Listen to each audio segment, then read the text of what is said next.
My name is Ethan Carter. I'm 29 years old. And for the past 3 years, my own parents made sure no one within 50 miles would hire me. Every job, I applied for warehouses, hardware stores, restaurants. They called first and told the same lie. That I had a criminal record. I didn't. I've never been arrested. Never even had a speeding ticket. But by the time I turned 28, I was living in a homeless shelter outside Ashton Ridge, washing my hair in a gas station sink and stretching one cheap meal across an entire day. Once a week my father texted me the same message. Come home. Apologize. Maybe I'll stop. Then one Tuesday morning, a stranger walked into the shelter and said 7 words that changed everything. Your grandmother hired me to find you. The shelter door opened just after sunrise. Most people were already gone for the day center or out looking for work. I was sitting on the edge of my bunk tying my boots when the woman stepped inside. Mid-50s. Gray hair cut short. Plain navy jacket. She moved like someone who knew exactly why she was there. She stopped in front of my bed and studied my face for a moment. Like she was confirming a photograph she'd memorized years ago. Ethan Carter, she asked. I nodded once. She set a worn leather briefcase on the mattress beside me. My name is Victor Hayes, she said calmly. Licensed private investigator. Then she delivered the sentence that shifted the ground under my feet. Your grandmother hired me to find you. Before I explain what was inside that briefcase, let me ask you something. If this story hits close to home, take a moment to like the video and subscribe to the channel. It helps more people find stories like this. And drop a comment telling me where you're listening from and what time it is where you are right now. I always read them. And it still surprises me how far these stories travel. Now, let me take you back to the place where all of this really started. The story really starts in Pine Creek, Missouri. Population just over 4,000. One grocery store. One high school. One diner that's been serving the same meatloaf since the late 80s. The kind of town where people wave from their porch even if they barely know you. The kind of place where everyone knows which truck belongs in which driveway. The Carter family, my family, fit perfectly into that picture. My father, Robert Carter, spent almost 2 decades running operations for a regional construction supply company. He was the kind of man people described as dependable. Always early to work. Always firm with a handshake. My mother, Laura, organized charity drives through the local church and helped run the holiday food pantry every winter. On paper, we looked like a model. Small town family. People pointed at my parents the way towns like Pine Creek always do and said things like, "That's how you raise a good son." Inside the house, the rules were different. Control didn't come through shouting or violence. It came through quiet decisions made long before I understood what they meant. I didn't have my own house key until I was 20. If I drove farther than 10 miles, my father expected a call telling him where I was going and when I'd be back. When I started bussing tables at the Route 19 diner after school at 16, my paychecks went into a joint account my mother opened for safekeeping. I never saw a statement. I never questioned it. That was just how things worked. I graduated near the top of my class. My guidance counselor once pulled me aside during senior year and told me I could qualify for real scholarships if I applied to the right colleges.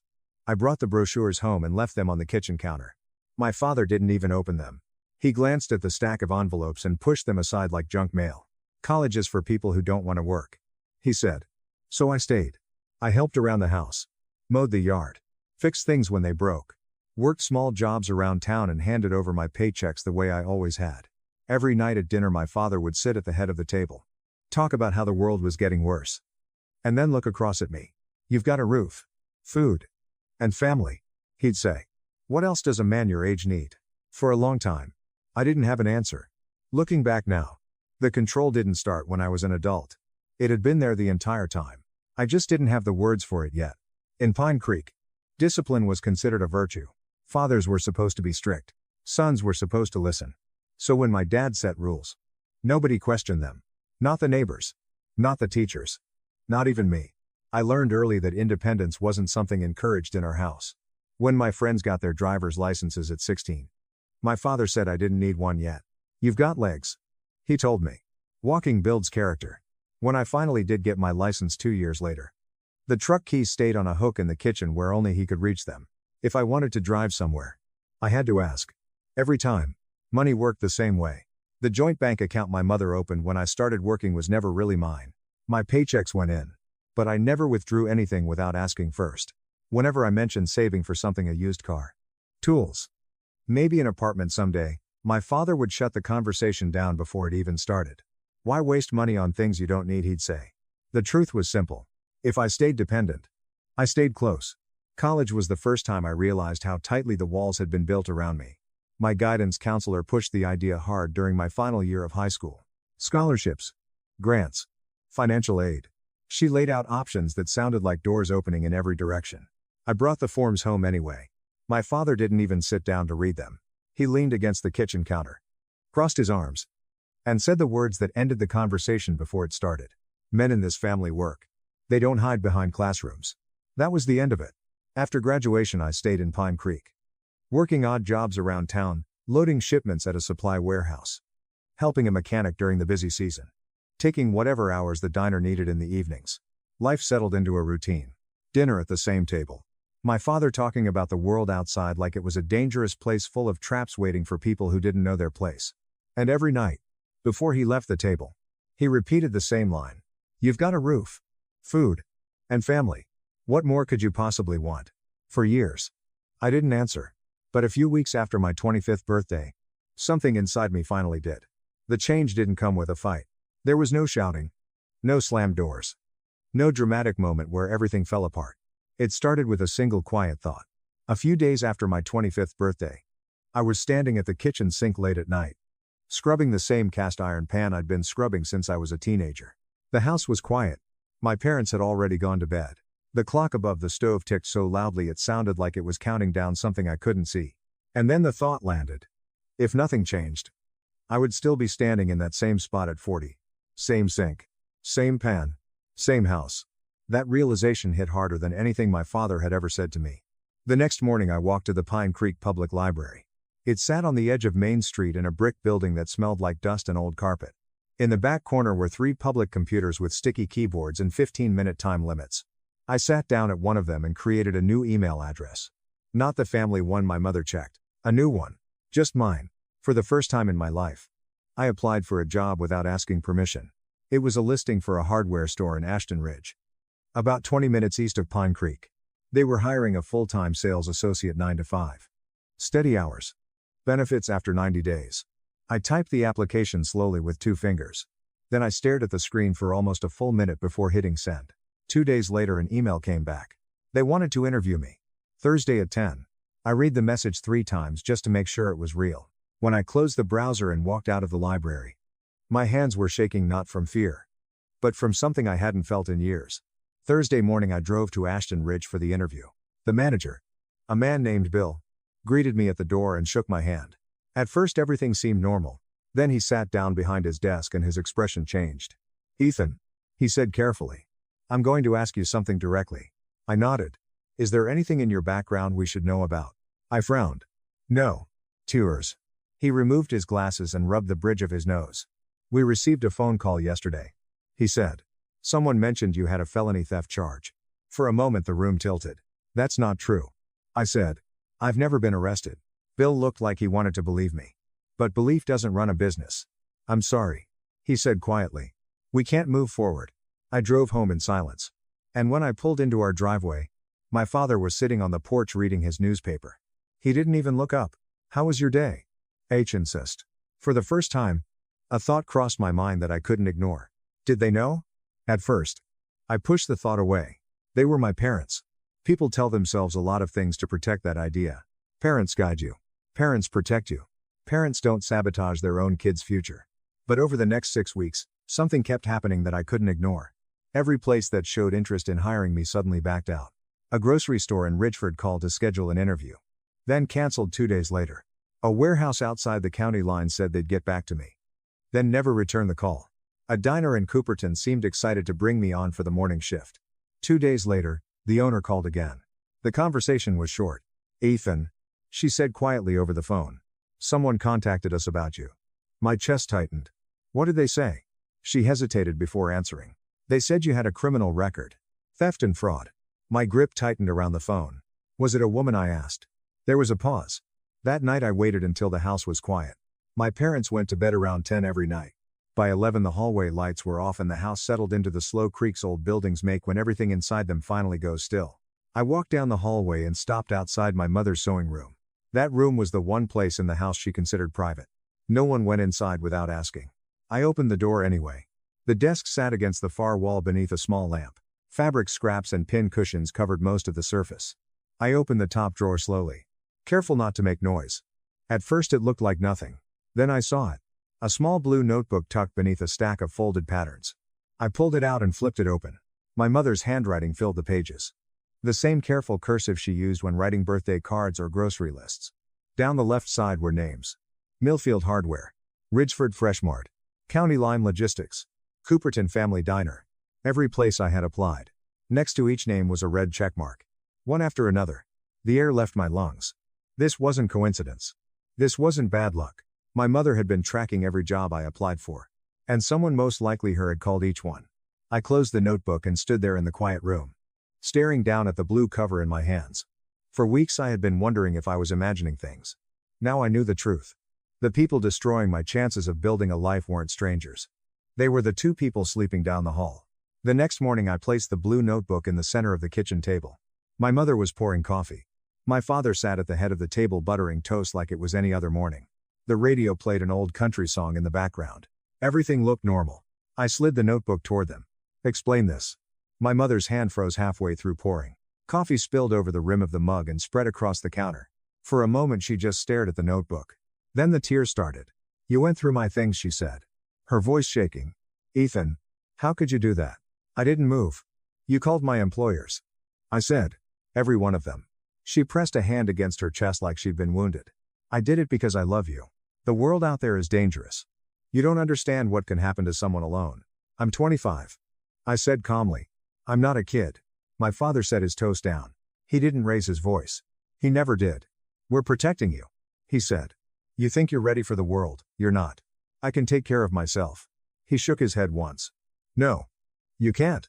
The kitchen went quiet. My mother wiped her eyes with a napkin.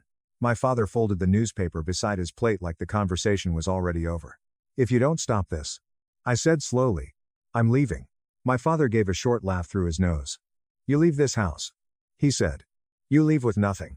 I thought he was bluffing. He wasn't. That night I packed a backpack, 2 changes of clothes, a toothbrush, my phone charger, the photograph of my grandmother I kept in my nightstand. When I opened the front door, my mother was standing in the hallway. Her eyes were dry now. If you walk out, she said coldly, you're dead to us. My father stood behind her with his arms crossed, filling the hallway like a wall. I stepped onto the porch anyway. The night air was cold. I pulled out my phone and opened my banking app. Balance. Every paycheck I'd ever earned. Every tip from the diner. Every birthday card my grandmother had slipped me with a 20 inside. My mother had been on the account since I was 16. She didn't need my permission to empty it. I need my birth certificate, I said through the screen door. And my social security card. Those belong to this house. My father replied. Then he closed the door. On a Tuesday in October, I walked down the driveway with a backpack. $12 in my pocket. And 11% battery left on my phone. No ID. No money. No plan. Just one thing I'd never had before. The freedom to leave. I walked until the houses disappeared. Pine Creek goes quiet fast once you leave Main Street. Porch lights thin out. The road turns dark except for the occasional pair of headlights cutting through the night. I ended up at the gas station on Route 19. The fluorescent lights over the pumps buzzed in the cold air. A truck pulled in, filled up, then pulled out again. Nobody paid much attention to the guy sitting on the curb with a backpack at his feet. Inside, the cashier glanced at me through the window once. Then she looked away. I checked my phone. 11% battery. $12 cash in my pocket. No identification. No place to sleep. No idea what the next day would look like. Adon Sprezicha. The phone buzzed. My father. The message was short. Come home. Apologize. I'll think about it. I stared at the screen for a long moment. Then I turned the phone off. Not because I felt brave. Because the battery was almost dead anyway. I spent that night in the gas station bathroom. Locked the stall door and leaned back against the wall with my backpack under my head. The floor was cold and the fluorescent lights outside never shut off. Morning came slow. The same cashier who had looked away the night before slid a cup of coffee across the counter without saying much. When I asked if she knew anywhere someone could sleep for a few days, she pulled a napkin from the holder and wrote down an address. Community shelter, she said. Milford Street. That's how I found the Pine Creek Community Shelter. It used to be a warehouse. 20 beds in a long room. Metal frames lined up in 2 rows. A shared bathroom. A small kitchen. And the smell of industrial cleaner that never quite left the air. Linda Marsh ran the place. Mid-40s. Short hair. Reading glasses she kept pushing up her nose. She didn't ask why I was there. She handed me a towel and pointed toward an empty bunk. Bed 14. She said. You don't have to explain how you got here. I sat on the edge of that bed for a long time. For the first time in my life. There was no plan waiting for me. No instructions. No safety net. Just a narrow mattress in a room full of strangers and the quiet realization that everything I had known for 25 years was gone. Life in the shelter forced everything to move slower. Days became routines. Wake up early. Use the shared bathroom before the line formed. Walk to the library to apply for jobs online. Come back in the evening and help clean the kitchen in exchange for an extra meal. I needed to keep moving. If I stopped, my thoughts caught up with me. The first priority was replacing my documents. I mailed an application for a new birth certificate. 6 to 8 weeks. They said. At the DMV, I tried to get a temporary ID. But without my social security card, the clerk pushed my paperwork into a backlog. Come back in 3 weeks. So I waited. And while I waited, I kept applying for jobs. This time I applied farther away. 30 miles. 40 miles. Towns my parents had never mentioned. Places I figured they wouldn't know to interfere with. I told myself distance would fix the problem. I was wrong. One of the interviews was at a small family restaurant in Fairbrook. About 35 miles south. I borrowed a clean shirt from another shelter resident and took the county bus out before sunrise. The manager seemed friendly. His name was Dave. He shook my hand and said they needed someone dependable to host during the morning rush. Looks like you've got good work history. He told me. We'll call you by Friday. Thursday morning my phone rang. I answered on the first ring. Ethan. Dave said. His voice uneasy. I'm sorry. We decided to go another direction. My stomach tightened. Can I ask why?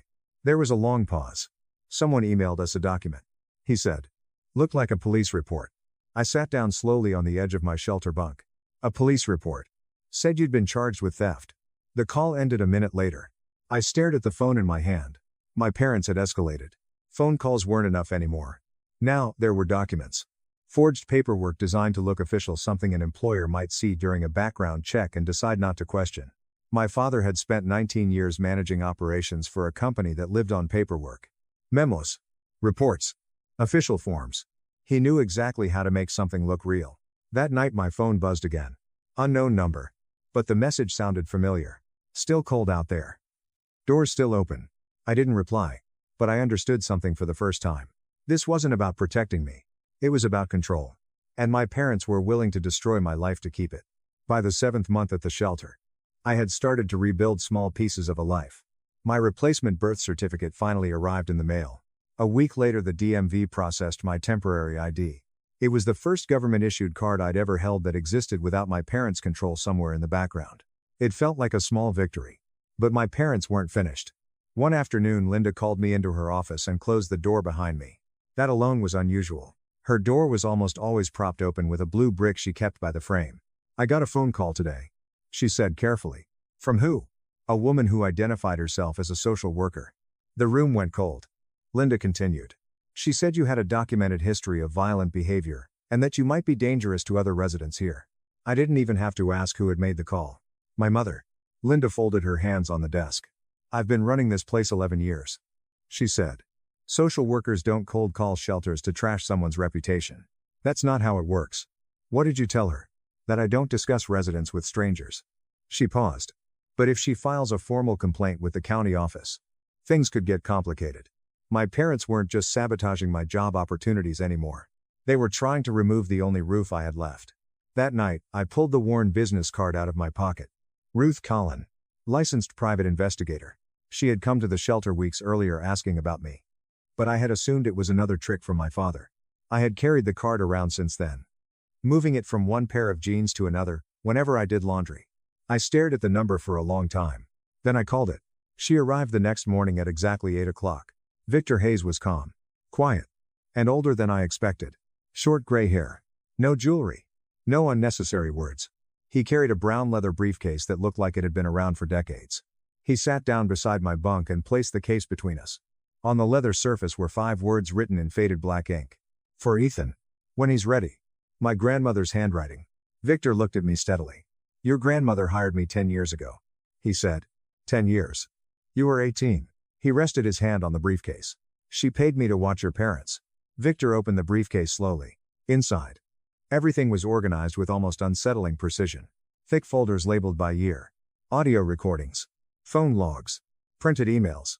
Photographs taken from across the street through my parents' kitchen window. 5 years of documentation.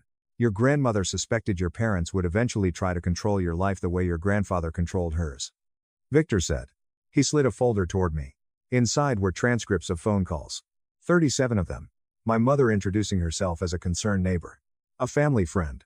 In 2 cases. Even a social worker. Every call recorded. Every date logged. Another folder held copies of emails sent from anonymous accounts. Attached were documents formatted to look like official police reports. My father's work. Everything in here is admissible in court. Victor said calmly. Ohio is a one-party consent state. Your grandmother made sure I followed every legal requirement. I leaned back against the wall, trying to process it. My grandmother had been planning for this. For years. Victor reached into the bottom of the briefcase and removed a large yellow envelope sealed with a wax stamp. He handed it to me. Your grandmother sold her ranch 10 years ago. He said. She placed the proceeds in a revocable trust that became irrevocable when she passed away. I opened the envelope and looked at the summary page inside. The number sat in the middle of the document like it didn't belong there. Sisharwan Mayuan. The trust has one beneficiary. Victor said. He didn't need to say the name. It was mine. My grandmother hadn't just predicted what would happen. She had built a way out. The law office was above a hardware store in Ashton Ridge. Narrow staircase. Frosted glass door with gold lettering. 2 chairs in the waiting room and a fern that looked like it had survived 3 different decades. Victor drove me there. Philip Dern. The attorney managing my grandmother's trust. Verified my identification and the new birth certificate I had finally received in the mail. Everything matched. The trust is active. He said. You have full access to the funds. Then he added something unexpected. Your grandmother also left instructions in case you needed legal help. He opened a drawer and handed me a business card. Daniel Mercer, Civil Litigation. I called him that afternoon. By 3:30. Daniel Mercer had finished reviewing Victor's entire evidence file. Recordings. Call logs. Forged documents. Screenshots tying the anonymous emails to my parents' home internet address. He leaned back in his chair and said the words that changed the direction of everything. This is defamation per se. I waited. In Missouri. He explained. Falsely claiming someone has committed a crime is automatically actionable. Normally, you'd have to prove damages. He tapped the stack of documents on his desk. But, in your case, we have damages. 3 years of lost employment. The lawsuit was filed that same week. My father. Robert Carter. He was served on a Monday morning while he was checking the mailbox in front of the house. A process server walked up the driveway, handed him the envelope, and waited while he opened the first page. 2 houses down. Mrs. Patterson from the post office was watering her flowers. She watched the entire thing. My mother was served an hour later at the grocery store. By noon, half of Pine Creek had heard about it. By dinner, the rest of the town knew too. My father called my phone 14 times that afternoon. I didn't answer once. Daniel had already given me clear instructions. All communication goes through counsel now. One message finally came through. You're going to regret this. I'm your father. Daniel saved the text and labeled it. Exhibit 47. My mother started her counterattack the next day. She called neighbors. Friends from church. Women from the charity group she had volunteered with for years. Every conversation followed the same script. Through tears. Always tears. She told them the same thing. My son is suing me because I loved him too much. For a while, that story worked. Pine Creek is the kind of town where people trust emotion more than paperwork. A crying mother is easier to believe than a legal complaint. But court filings in Missouri are public records. And small towns read public records the way they read church bulletins. Carefully. Within a week, someone at the diner had pulled up the lawsuit online. The summary sat there in black and white. 37 documented calls to employers. Fabricated police reports. Impersonating a social worker to remove me from a homeless shelter. People started asking questions my parents weren't prepared for. One afternoon my mother ran into Tom Adler at the gas station. Tom had been my father's neighbor for 30 years. Laura? He asked quietly. Did you really call his employers? She didn't answer. She got in her car and drove away. My father tried his usual move next. He signed up to speak at the town council meeting. The same podium where he had stood months earlier and presented himself as the heartbroken father trying to save his troubled son. This time the room was packed. 60 people. Maybe more. Folding chairs pulled from storage. People standing along the back wall. I sat in the 3rd row. Not the back this time. 3rd row. Daniel Mercer sat beside me with a legal pad resting on his knee. My father stepped up to the microphone and gripped the sides of the podium. "Most of you know me," he began. "I've lived here my whole life." Then he pointed toward me. "And now my own son is trying to destroy this family with a frivolous lawsuit."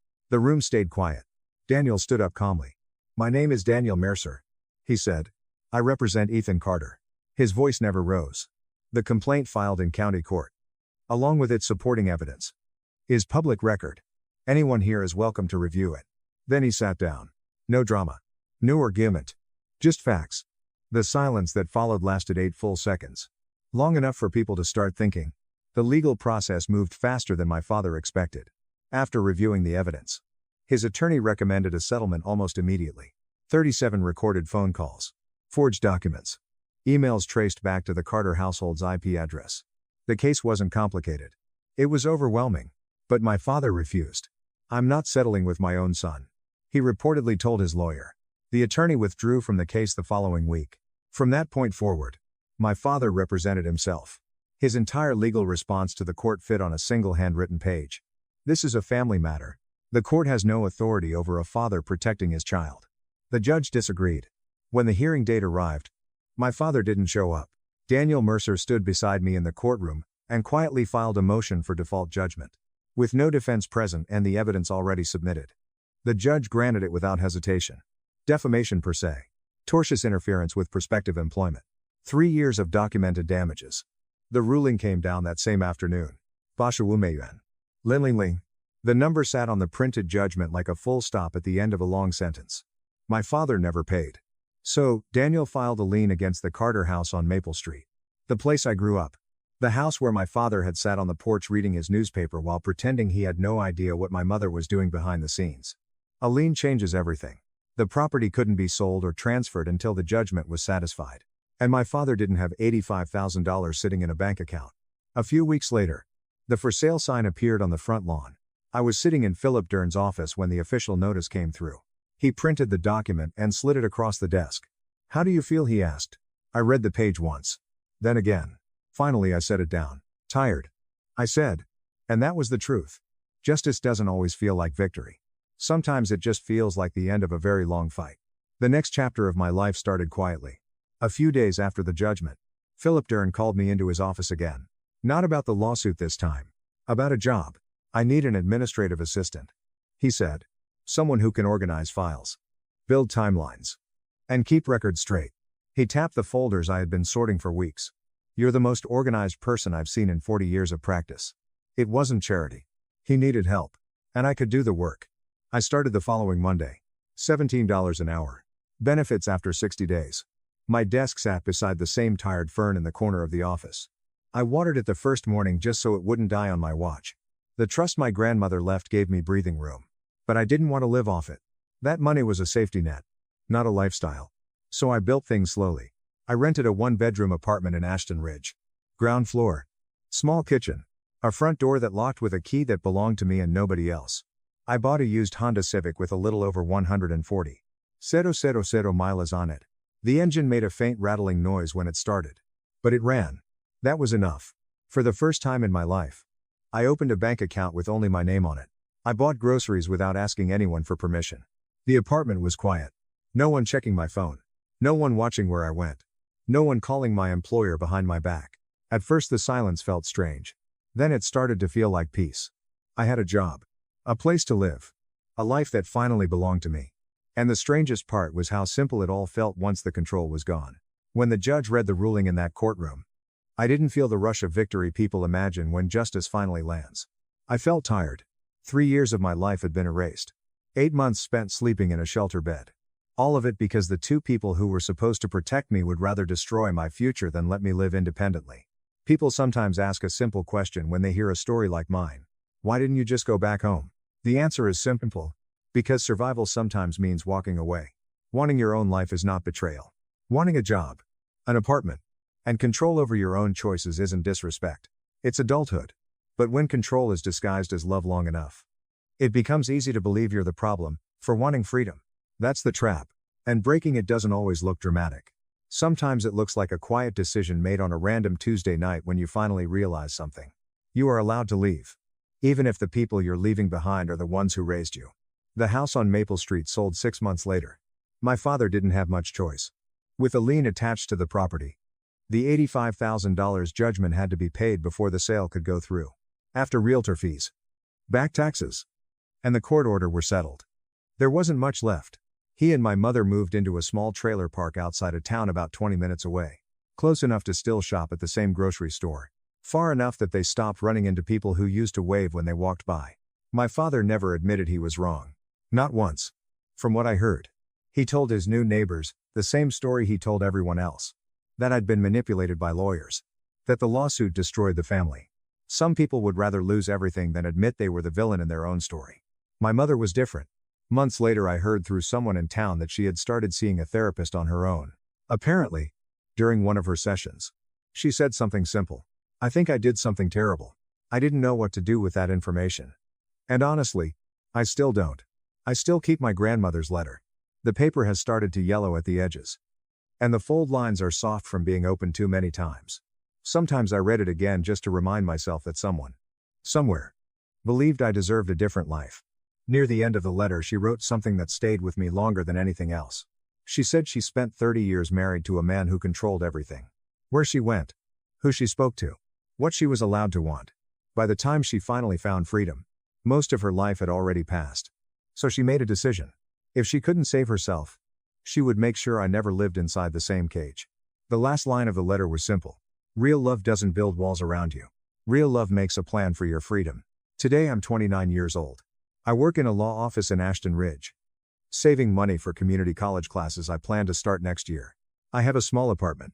A used car that still rattles when it starts. And a quiet life that finally belongs to me. I don't speak to my parents. Maybe one day that door will open again. Maybe it won't. But if it does, it will be my choice. If you made it this far into the story, thank you for listening.